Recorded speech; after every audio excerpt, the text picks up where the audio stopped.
오늘부터 대한민국을 이끌어갈 문재인 대통령 정부가 출범한 가운데 그간 정파와 지역, 계층을 아우르는 통합내각을 강조해온 문 대통령이 실제 어떤 내각을 구성할지 이목이 집중되고 있습니다.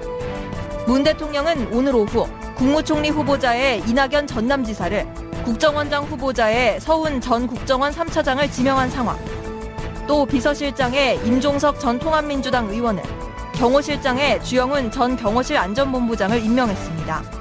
한편 여론에서는 문 대통령이 외교 안보, 경제 위기 등 대한민국의 산적한 과제들을 앞으로 어떻게 풀어갈지 관심이 모이는 상황. 문재인 대통령 정부의 내각 구성과 향후 국정 운영 방향, 지금부터 자세히 살펴보겠습니다. 존경하고 사랑하는 국민 여러분, 감사합니다. 국민 여러분의 위대한 선택에 머리 숙여 깊이 감사드립니다. 저는 오늘 대한민국 제19대 대통령으로서 새로운 대한민국을 향해 첫걸음을 내딛습니다. 지금 제 두 어깨는 국민 여러분으로부터 부여받은 막중한 소명감으로 무겁습니다. 지금 제 가슴은 한 번도 경험하지 못한 나라를 만들겠다는 열정으로 뜨겁습니다. 이번 선거에서는 승자도 패자도 없습니다. 우리는 새로운 대한민국을 함께 이끌어가야 할 동반자입니다. 이제 치열했던 경쟁의 순간을 지루하고 함께 손을 맞잡고 앞으로 전진해야 합니다. 오늘부터 저는 국민 모두의 대통령이 되겠습니다. 저를 지지하지 않았던 국민 한 분 한 분도 저의 국민이고 우리의 국민으로 섬기겠습니다. 저는 감히 약속드립니다. 사랑하고 존경하는 국민 여러분, 2017년 5월 10일 오늘 대한민국이 다시 시작합니다. 나라를 나라답게 만드는 대역사가 시작됩니다. 이 길에 함께 해 주십시오. 저의 신명을 바쳐 일하겠습니다. 감사합니다.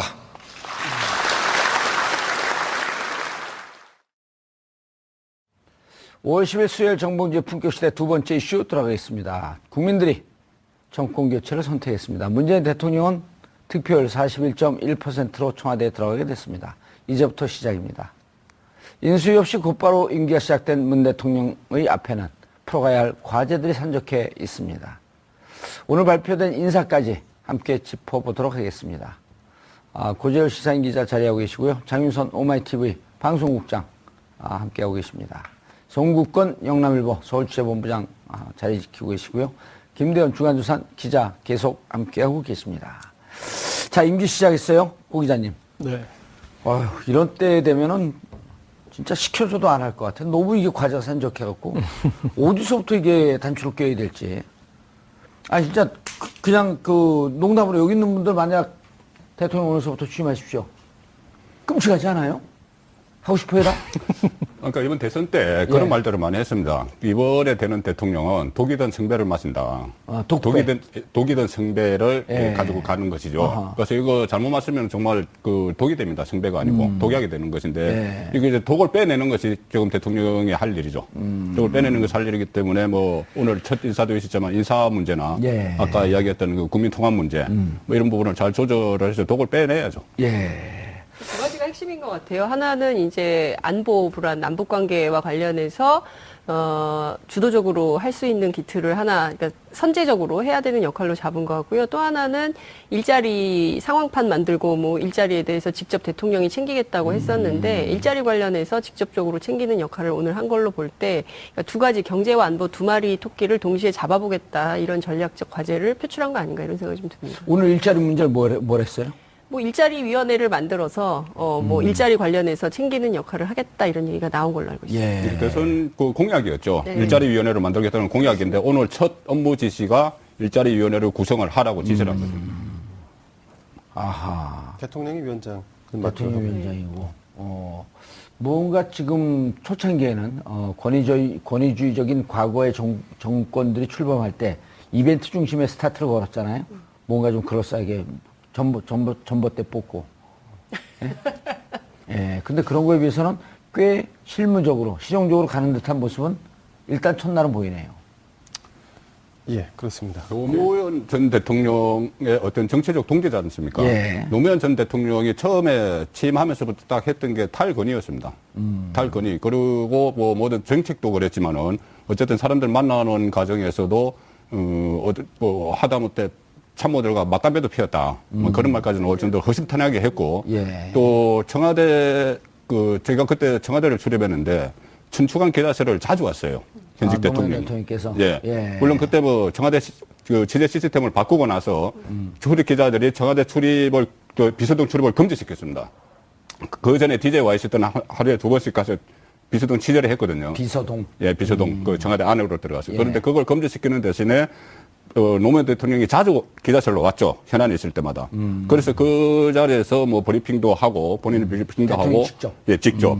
그리고 그때도 보면 문재인 비서실장이었는데 문재인 비서실장도 청와대 그 춘추관에 자주 왔어요. 자주 와서 기자들과 그 춘추관 앞에 보면 이게 나무 의자가 있는데 나무 의자에 앉아서 서로 이야기도 나누기도 하고 그런 모습을 보였거든요. 그러니까 지금 말씀하신 것처럼 어떤 건의에서 벗어난 지금 시작부터 탈건의를 했기 때문에 그런 식의 또 언론과의 소통 부분도 그렇고 모든 부분에서 또 오늘 그 인사 발표를 하면서 앞으로 현안이 있을 때마다 국민들께 보고를 드리겠다 이야기를 했으니까 그런 부분에 그 건의를 내려놓고 국정운영을 하는 그런 모습을 뭐 보이시겠죠. 현안이 있을 때마다 직접 뭐 대통령이 브리핑을 하겠다라는 것은 진짜 말씀하신 대로 탈권위의 상징이고요. 그리고 50대 비서실장을 앉혔지 않습니까? 예, 50대 초반에. 예, 임종석 전 의원인데 그 지금까지 보던 여러분들이 알고 있던 그 이를테면 박근혜 대통령이 그러니까 조윤선 장관이 박근혜 대통령한테 대면 보고 한 번도 한 적이 없다. 다 전화하면 되는 거지. 이메일 있는데 뭐하러 만나요? 막 이런 얘기를 해서 논란이 되게 크게 일어났는데 이를테면 비서실장과 뭐 기자들 아니면 비서실장과 그 청와대 참모진 비서들 그리고 대통령과 직접 뭐 토론하고 뭐 이런 방식으로 정책을 결정하는 그래서 지금까지 보지 못했던 새로운 정치를 여러분들이 만나게 될 것이다라고 얘기를 했는데요. 그것이 구체적으로 어떻게 구현될지는 좀 지켜봐야 될 것 같아요. 어쨌든 그 50대 초반에 비서실장 임명은 좀 파격적이지 않나요? 당에서도 깜짝 놀란 거 아니에요? 깜짝 노영민 놀란 비서실장 얘기가 많이 나왔었잖아요. 노영민 아니 자가 발전한 측면의 분들도 좀 계신 걸로 제가 알고 있고요. 아니 노영민 의원은 특정한 것은 아닙니다. 아니 제가 듣기에는 노영민 비서실장이 왜 내가 비서실장 해야 되는 거 아니냐 이렇게 나름대로 독고생하고 예? 뭐 막 울고불고 했다고. 국회의원 시절에 라는 약간 소문이 있긴 한데요. 예. 제가 확인해드리기는 좀 어렵습니다. 예. 그래서 아무튼 확인 안 못한다라고 하는 건 했다는 거 아니에요? 네? 아니 잠깐만요.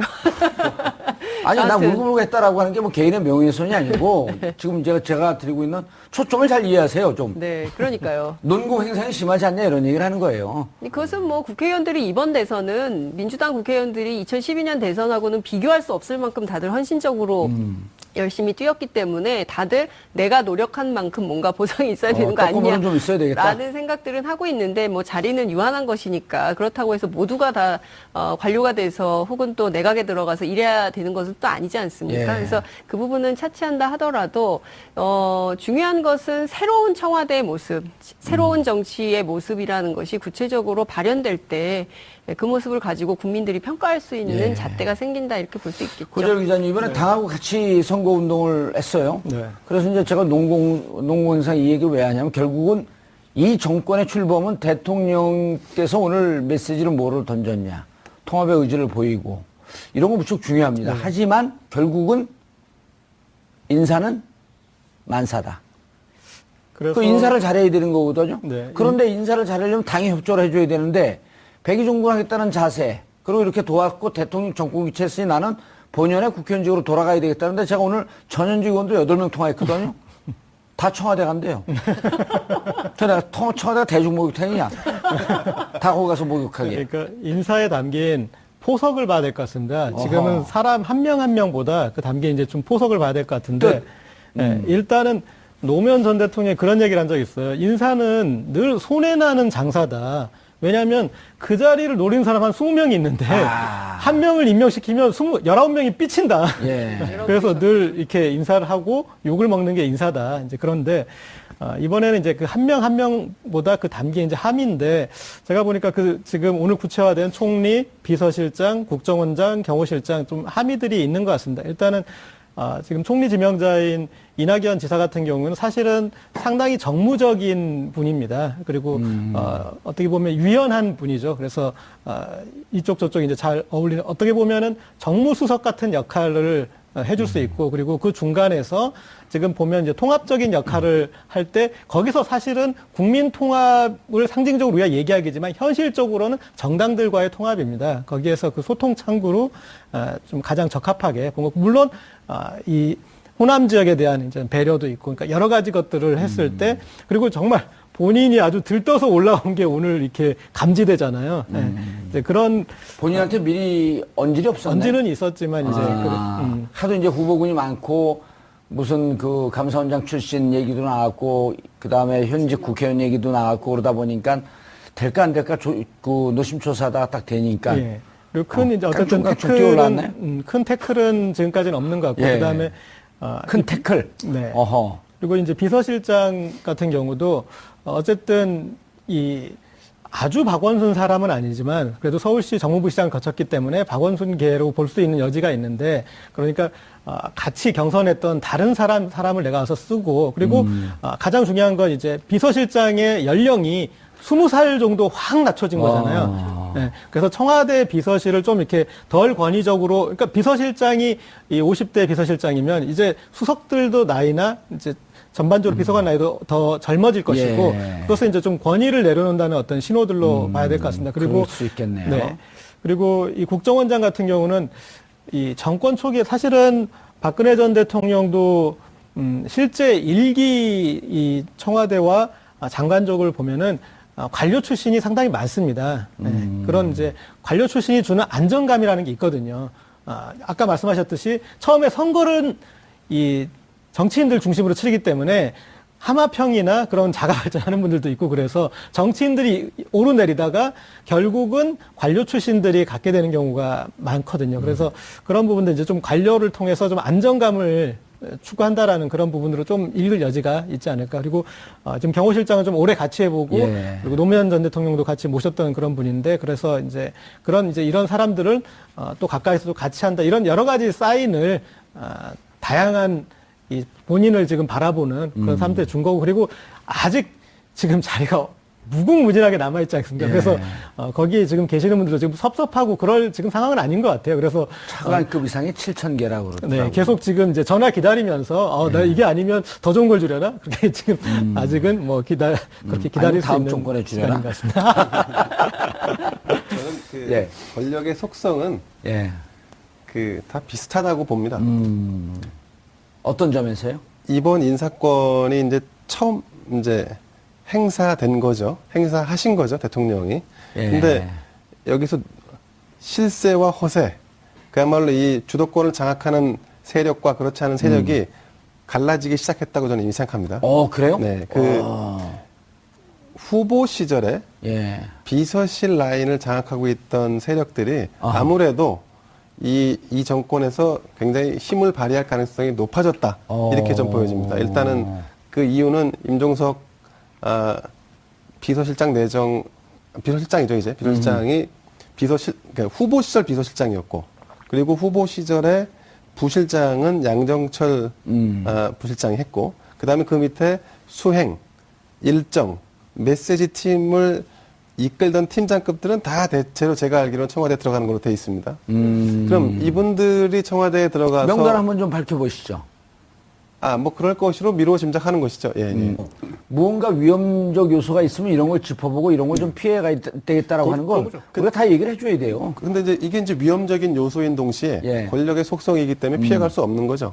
지금 만약에 지금까지 이야기한 그런 핵심 참모들이 이제 청와대에 들어간단 말이에요. 예. 그런데 비서실장은 아까 임종석 52세, 예. 임종석 비서실장이죠. 임종석 비서실장은 친문 직계가 아닙니다. 그렇죠. 예, 박원순 서울시장 때 부시장을 했고, 박원순 386 출신이고. 386 출신이고, 그 다음에 추미애 대표의 핵심 측근이라고 그래서 이번에 선대위 캠프 들어갈 때도 친문 쪽에서 반대를 했었어요. 예, 그런 적이 있었습니다. 그렇기 때문에 이 임종석 그 실장이 가서 물론 소통도 하고 이렇게 여러 가지를 잘 하겠지만은 그 실장 밑에 그 친문 핵심 참모들이 와서 예. 이렇게 그 어떤 권한을 행사할 경우 그것을 통제를 할 수 있겠느냐. 그 부분은 좀 우려가 되는 부분이죠. 그렇죠. 왜냐하면 어쨌든 비서실은 대통령 중심으로 짜여져야 되겠지만 이게 이번에 통합이면서 조금 더 외연을 넓혀서 인사 풀을 좀 더 확대하는 이런 거 사실은 좀 기대하지 않아요. 그러니까 그 안에서도 찬성과 반대가 우당탕탕 부딪히면서 견해를 만들어내는 이런 것을 좀 더 기대하는 국민들이 있거든요. 그런데 계속 귀에 달콤한 얘기만 하는 분들을 비서실 일색으로 그런 사람들을 좀 짠다? 이거는 이후에 좀 위험해지지 않을까 이런 우려가 있는 거예요. 근데 이제 기우일 수도 있죠, 그 부분은. 예. 네. 근데 대통령 입장에서는 본인이 볼 때 일을 잘하는 사람들이 필요한 거잖아요. 근데 그게 이제 권력의 속성상 계속 장시간 가거나 아니면 어떤 특정한 방향에서 힘이 쏠리게 되면 우리가 이제 우려하는 그런 이제 권력의 어떤 그 뭐랄까 이제 그 위험한 상황들이 이제 나타나는 건데 지금 상황은 이제 정권 초고 다만 이제 제가 그 말씀을 드리는 이유는 어쨌든 인사가 시작됐기 때문에 인사에 대해서 좀 더 그 속내를 한번 보는 부분도 필요하다는 거죠. 예, 예. 제가 그 취재한 바로는 임종석 비서실장을 기용한 가장 큰 이유는 임종석 비서실장이 과거에 재선 의원이지 않습니까? 그래서 그 정무 감각을 굉장히 높게 평가를 했다는 거예요. 그러니까 이번 문재인 정부, 민주당 정부라고 부른다 치면 이게 새로 출범한 문재인 정부 같은 경우에는 그 의석을 과반 이상을 확보하지 못한 상황에서 수많은 개혁 정책들을 하기 위해서는 의회와의 충돌이나 의회와의 걸림돌 이런 것들이 굉장히 많을 텐데 그때 그러니까 야당뿐만 아니라 여당도 설득할 수 있는 정무적 감각을 갖고 있는 사람이 누구냐, 굉장히 친화력이 있는 사람이 누구냐 이런 판단을 굉장히 강조해서 했던 것으로 얘기를 좀 들었고요. 근데 과연 이제 야당과의 관계까지 고려해서 그렇죠. 그러니까 여당은 물론이고 야당과의 관계도 적극적으로 잘 풀 수 있는 너스레도 떨고 적극적으로 친화력을 가지고 그러니까 형님 막 이러면서 정치권의 용어들이 있지 않습니까? 이제 그러면서 할 수 있는 사람이 누구냐 이것을 굉장히 중요한 방점을 찍고 판단을 했다는 얘기를 좀 들었고요. 또 하나는 2008년도에 또 임종석 당시 재선 의원이 네. 원내 수석 부대표도 해갖고 특히 지금 야당과의 관계에도 네. 두루두루 원만하긴 해요. 또 골프도 잘 치니까 이제 같이 골프도 치러 나가고.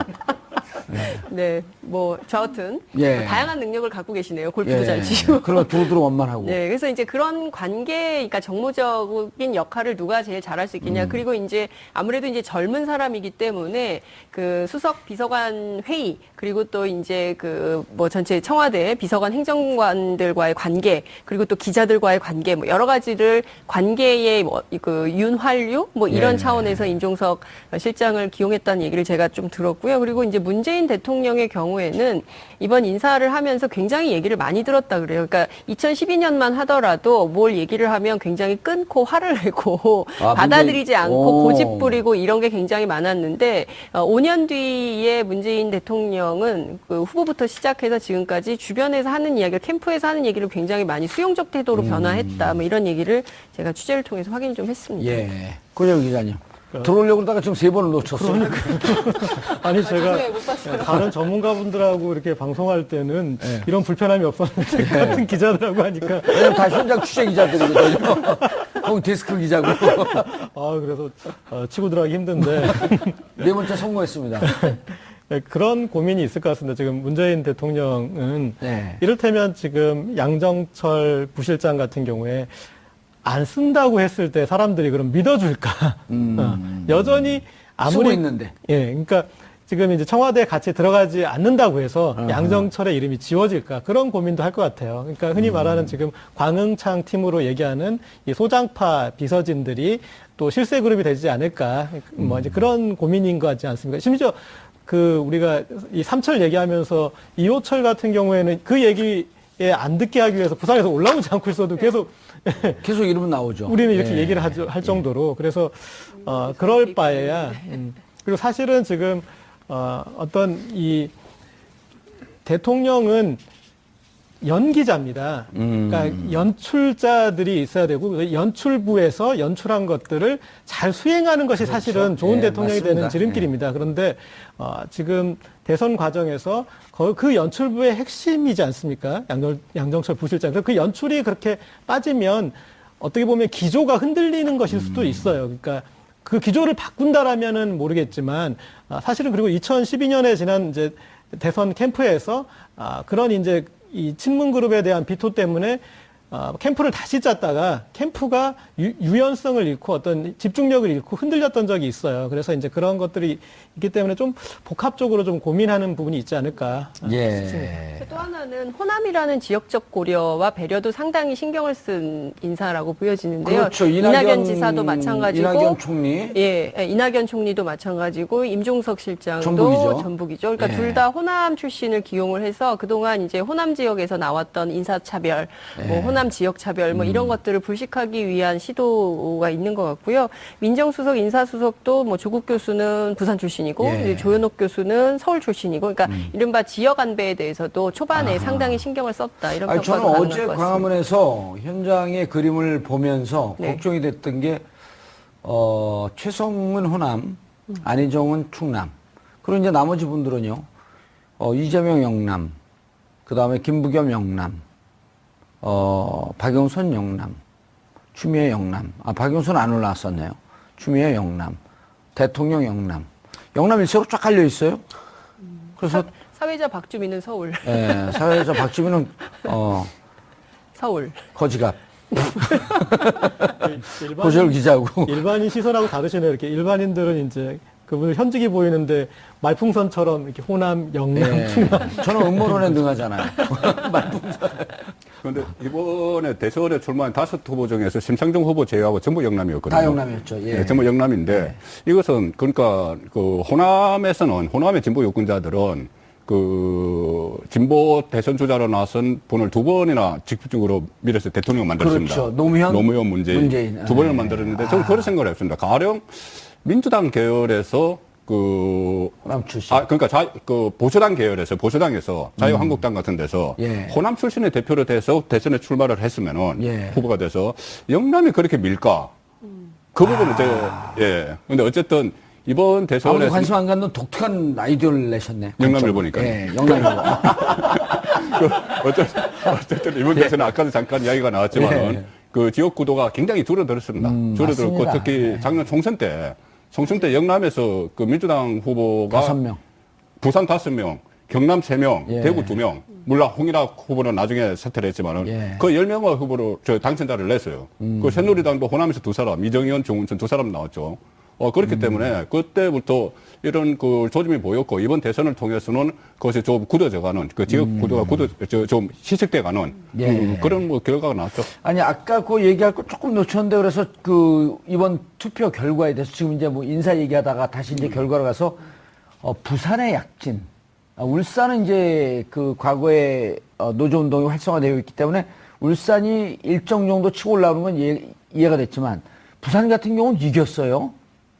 그래서 지금 내년에 그 지방선거를 앞두고 이러다 보면 구청장 과반수 이성을 먹는 거 아니냐라고 하면서 부산에 있는 분들이 흥분하고 있어요. 부산의 민주당 관계자들이. 그건 어떻게 보셨어요? 그거는 영남취재본부장께서 여기 답변하시는 대구예요. 게 영남이니까.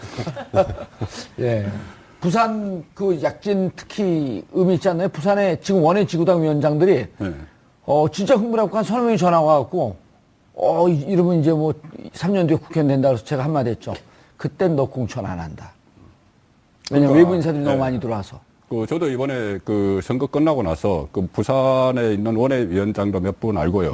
그 민주당에. 예. 아는데 이런 문자가 왔는데 보니까 굉장히 고생들을 많이 했어요. 고생 많이 했죠. 예, 했는데 그러니까 고생을 한 만큼 굉장히 큰 보람을 느끼고 있더라고요. 보람을 느끼고 있고 또 특히 지금 상황에서는 내년 6월 달에 실시되는 지방선거가 일종의 중간평가 성격을 띠게 돼요. 그렇죠. 문재인 정권의 중간평가 성격을 띌 수밖에 없죠. 지금 초반전에 보통 중간평가면 한 2년 지나야 되지만 이번에 선거가 1년 후에 있고 또 초반 전국 상황이 워낙 어지럽기 때문에 그런 성격을 띠는 지방선거를 앞두고 그런 득표율을 보였다는 것은 상당히 유의미하다. 예. 그런 그 판단을 하고 굉장히 희망을 갖고 있는 것이죠. 알겠습니다. 고재열 기자님. 네.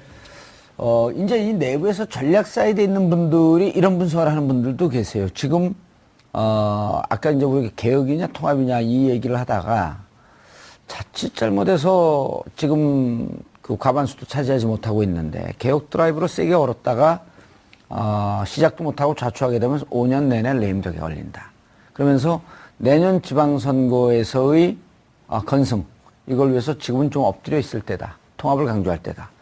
내년 지방선거에서 만약에 광역, 기초 이런 데서 선전을 하게 되면 그때는 개혁 드라이브를 걸 수 있는 그 가능성이 좀 더 높아지는 거 아니에요? 네, 그렇습니다. 그리고 뭐 여러 가지 판단이 있겠지만 예. 지금 이 문재인 정부 쓰지 말라고 그랬죠.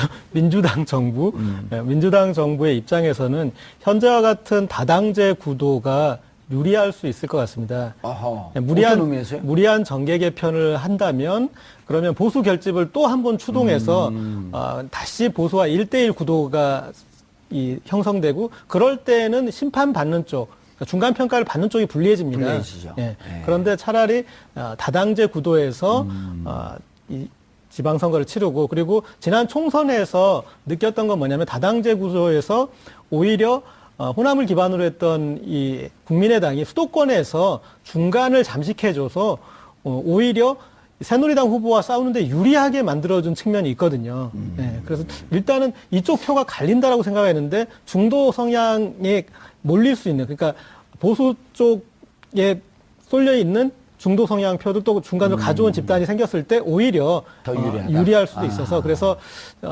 그 다당제 구도가 가면 또 사실은 지방선거에 이 접근할 수 있는 접근 가능성도 후보자들 입장에서는 용이해집니다. 그동안 상당히 큰 양대 정당에 줄을 서지 못하면 기회를 자체를 잃었었죠. 그러니까 공천이 당선인 경우가 특히 지방선거에 심했는데 이렇게 다당제 구도가 되면 다양한 어떤 출구를 통해서 이렇게 후보들이 나오고 그러면 지방선거가 또 재밌어질 수도 있고 그리고 여당 입장에서도 유리한 부분이 있어서 사실은 지금의 다당제 구도가 어떻게 보면은 전국을 풀어가는데 유리할 수도 있다고 또 볼 수 있을 것 같습니다. 장 기자님, 지금 이제 다당제 구조가 어쨌든 이번 대선 결과를 보게 되면 좀 그 초기 단계이기지만 다당제 구도로 갈 수 있는 이 맹아를 좀 본 거거든요. 근데 만약에 이렇게 다당제 구도로 가게 되면 자연스럽게 권역별 비례대표제나 국회의원 선거 쪽으로 가면서 정치는 오히려 성숙되고 안정된 구도로 이렇게 갈 수 있는 가능성. 그러니까 이게 정치권에서의 정계 개편이나 이런 제도 개편을 통해서 양당제를 다당제를 억지로 깨는 게 아니고 이렇게 자연스럽게 국민들 선택해 주면서 정치 선진화나 정치 발전을 가져올 수 있는 그 가능성도 이번 대선 때 본 거 아닌가요? 그렇죠. 사실은 그 5개 정당 이번에 이제 제일 15번까지 있지 않았습니까? 예. 뭐 이제 후순위는 차치한다 하더라도 5개 당선민은 어떻게 됐어요? 몇 프로 얻었어요?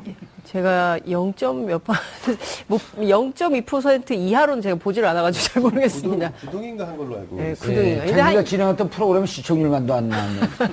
그 안타깝게도 조원진 그다음에 15번인가요? 김민찬 후보한테도 밀렸다고 하대요. 네. 김민창 후보는 이게 네, 코스염. 콜수염 때문에 네. 인상이 강렬 했기 때문에 조은진 후보하고 똑같이 0.1% 받았어요. 0.1%. 우리 여기 그 패널로 나오는 그분 누구죠?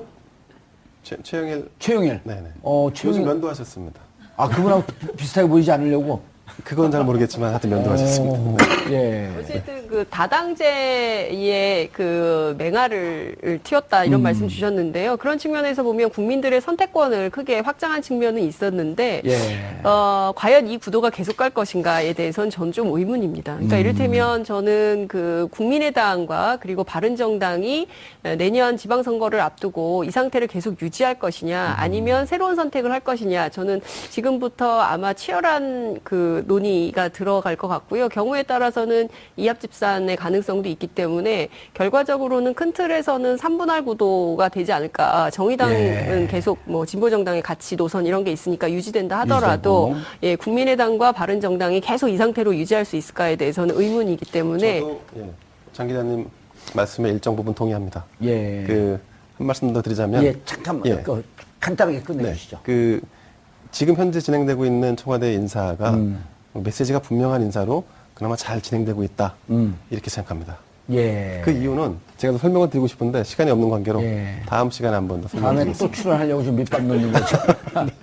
알겠습니다. 자, 오늘 클로징은 문재인 대통령, 당선된 문재인 대통령을 위한 기도문으로 끝을 내겠습니다. 사랑하는 문재인 대통령님, 정치적 반대자들을 미워하지 마소서. 야당을 미워하지 마소서. 당신을 증오하거나 사사건건 반대하는 그들을 미워하지 마소서. 그들은 대통령의 잘못을 지적하는 나침판임을 잊지 마소서. 존경하는 문재인 대통령님, 당신의 잘남을 두려워하소서. 무엇이든 해낼 수 있다는 그 자신감을 두려워하소서. 당신 안에 숨어있는 오만함을 두려워하소서. 그들은 당신을 파멸로 이끌 것임을 진심으로 두려워하소서. 5천만 국민의 벗으로 5년을 한결같이 함께하기를 기도합니다. 5월 10일 수요일 정봉주의 품격시대 마치겠습니다. 감사합니다. 5월 10일 수요일 정봉주의 품격시대 두 번째 이슈 들어가겠습니다. 국민들이 정권교체를 선택했습니다. 문재인 대통령은 득표율 41.1%로 청와대에 들어가게 됐습니다. 이제부터 시작입니다. 인수위 없이 곧바로 임기가 시작된 문 대통령의 앞에는 풀어가야 할 과제들이 산적해 있습니다. 오늘 발표된 인사까지 함께 짚어보도록 하겠습니다. 고재열 시사인 기자 자리하고 계시고요. 장윤선 오마이TV 방송국장 함께하고 계십니다. 송국건 영남일보 서울취재본부장 자리 지키고 계시고요. 김대현 주간조선 기자 계속 함께하고 계십니다. 자, 임기 시작했어요. 고 기자님. 네. 이런 때 되면은 진짜 시켜줘도 안 할 것 같아. 너무 이게 과제가 산적해갖고 어디서부터 이게 단추를 껴야 될지. 진짜 그냥 농담으로 여기 있는 분들 만약 대통령 오늘서부터 취임하십시오. 끔찍하지 않아요? 하고 싶어요, 다? 그러니까 이번 대선 때 그런 말들을 많이 했습니다. 이번에 되는 대통령은 독이든 성배를 마신다. 독이든 성배를 가지고 가는 것이죠. 그래서 이거 잘못 마시면 정말 독이 됩니다. 성배가 아니고 독약이 되는 것인데 이게 이제 독을 빼내는 것이 지금 대통령이 할 일이죠. 독을 빼내는 것이 할 일이기 때문에 오늘 첫 인사도 있었지만 인사 문제나 아까 이야기했던 그 국민 통합 문제 이런 부분을 잘 조절을 해서 독을 빼내야죠. 두 가지가 핵심인 것 같아요. 하나는 이제 안보 불안, 남북 관계와 관련해서 주도적으로 할 수 있는 기틀을 그러니까 선제적으로 해야 되는 역할로 잡은 것 같고요. 또 하나는 일자리 상황판 만들고 일자리에 대해서 직접 대통령이 챙기겠다고 했었는데 일자리 관련해서 직접적으로 챙기는 역할을 오늘 한 걸로 볼 때 그러니까 두 가지 경제와 안보 두 마리 토끼를 동시에 잡아보겠다 이런 전략적 과제를 표출한 거 아닌가 이런 생각이 좀 듭니다. 오늘 일자리 문제를 뭘 했어요? 일자리 위원회를 만들어서 일자리 관련해서 챙기는 역할을 하겠다 이런 얘기가 나온 걸로 알고 있습니다. 대선 공약이었죠. 일자리 위원회를 만들겠다는 공약인데 오늘 첫 업무 지시가 일자리 위원회를 구성을 하라고 지시를 한 거죠. 대통령이 위원장. 대통령 위원장이고. 뭔가 지금 초창기에는 권위주의적인 과거의 정권들이 출범할 때 이벤트 중심의 스타트를 걸었잖아요. 뭔가 좀 그럴싸하게 전봇대 뽑고. 근데 그런 거에 비해서는 꽤 실무적으로, 실용적으로 가는 듯한 모습은 일단 첫날은 보이네요. 예, 그렇습니다. 노무현 전 대통령의 어떤 정치적 동지지 않습니까? 노무현 전 대통령이 처음에 취임하면서부터 딱 했던 게 탈건의였습니다.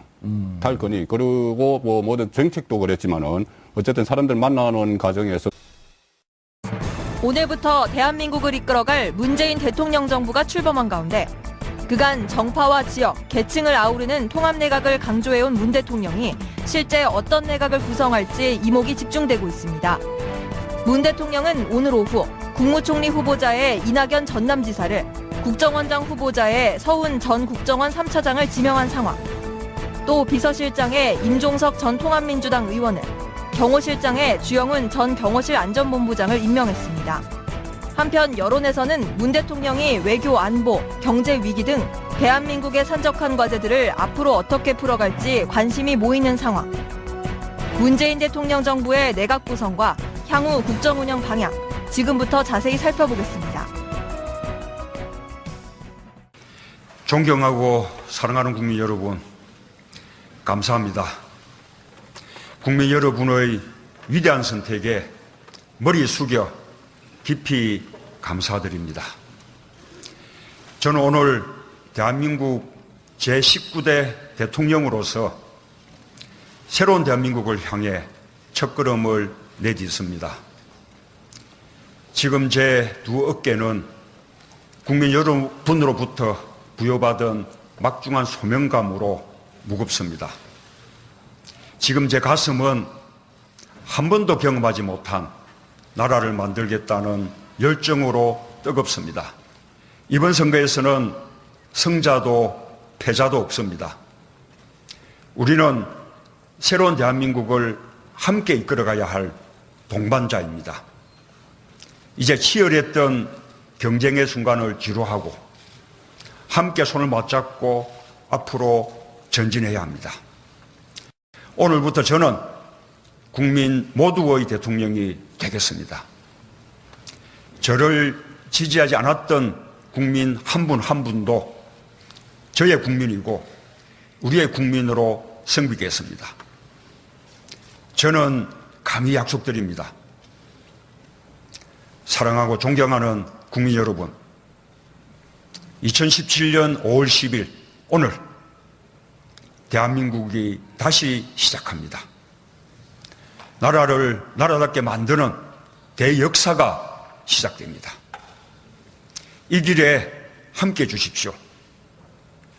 저의 신명을 바쳐 일하겠습니다. 감사합니다.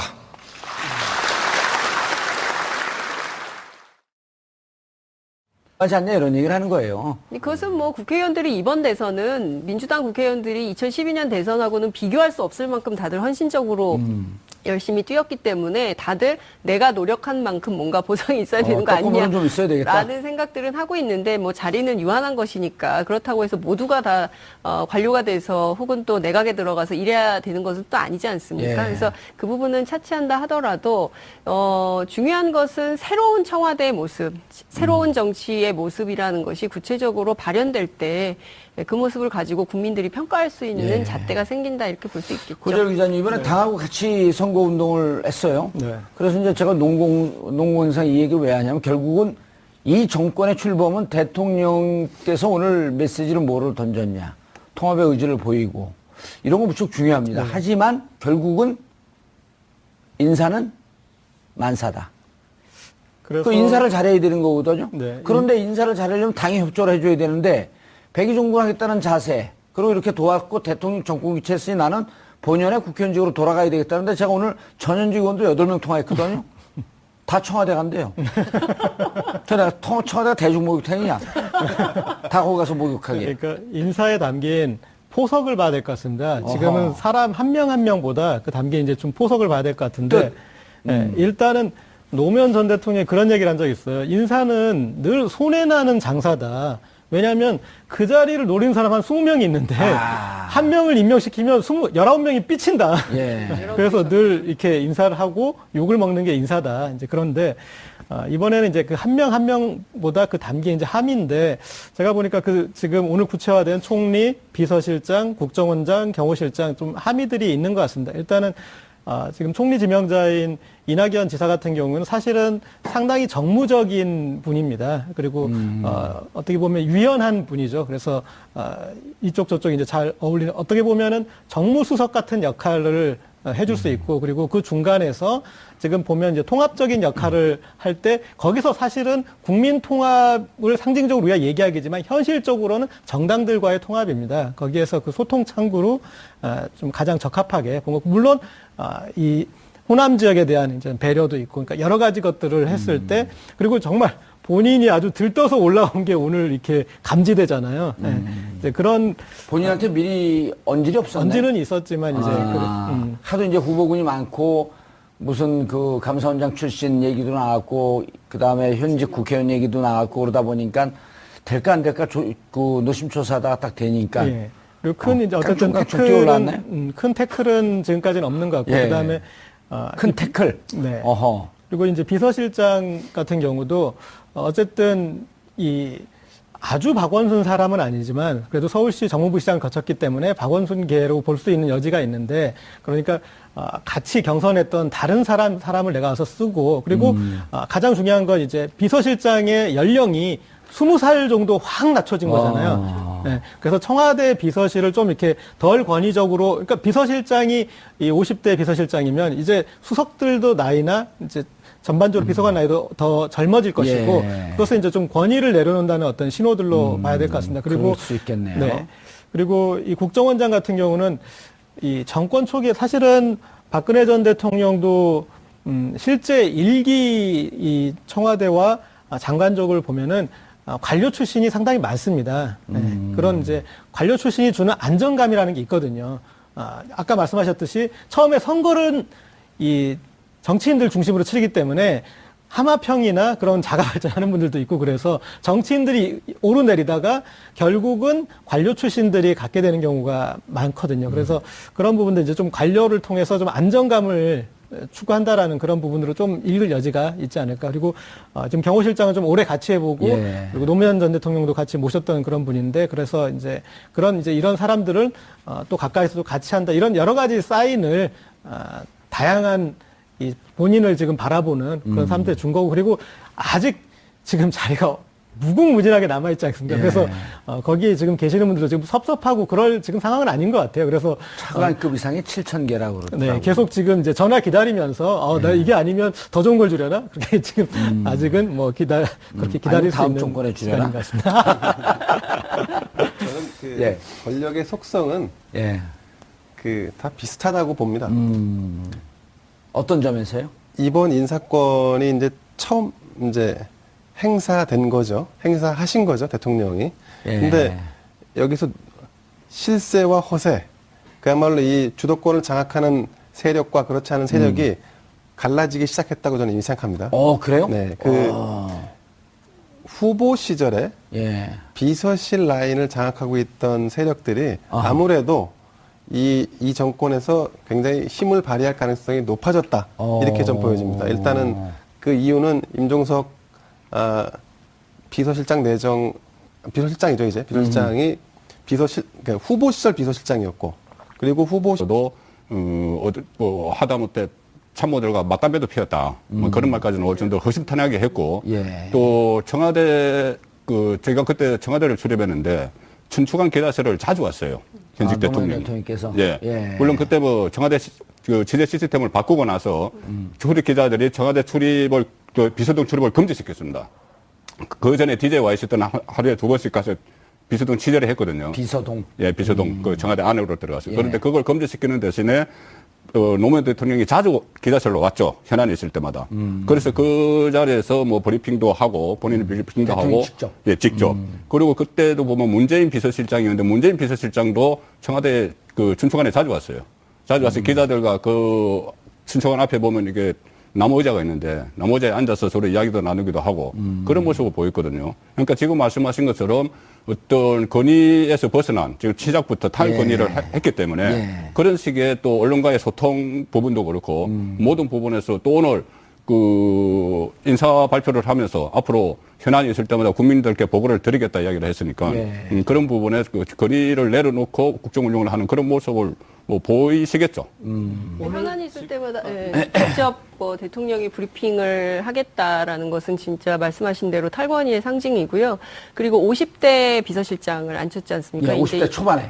임종석 전 의원인데 지금까지 보던 여러분들이 알고 있던 이를테면 박근혜 대통령이 그러니까 조윤선 장관이 박근혜 대통령한테 대면 보고 한 번도 한 적이 없다. 다 전화하면 되는 거지. 이메일 있는데 뭐하러 만나요? 막 이런 얘기를 해서 논란이 되게 크게 일어났는데 이를테면 비서실장과 뭐 기자들 아니면 비서실장과 그 청와대 참모진 비서들 그리고 대통령과 직접 뭐 토론하고 뭐 이런 방식으로 정책을 결정하는 그래서 지금까지 보지 못했던 새로운 정치를 여러분들이 만나게 될 것이다라고 얘기를 했는데요.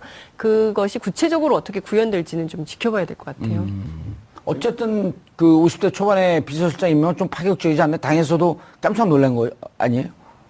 깜짝 노영민 놀란 비서실장 얘기가 많이 나왔었잖아요. 노영민 자가 발전한 측면의 분들도 좀 계신 걸로 제가 알고 있고요. 노영민 의원은 특정한 것은 아닙니다. 아니 제가 듣기에는 노영민 비서실장이 왜 내가 비서실장 해야 되는 거 아니야 이렇게 나름대로 독고생하고 막 울고불고 했다고. 국회의원 시절에 라는 소문이 있긴 한데요. 제가 확인해드리기는 좀 어렵습니다. 그래서 아무튼 확인 안 못한다고 하는 건 했다는 거 아니에요? 네? 잠깐만요. 아니, 나 울고불고 했다라고 하는 게 뭐 개인의 명예훼손이 아니고 지금 제가 드리고 있는 초점을 잘 이해하세요, 좀. 네, 그러니까요. 논고 행상이 심한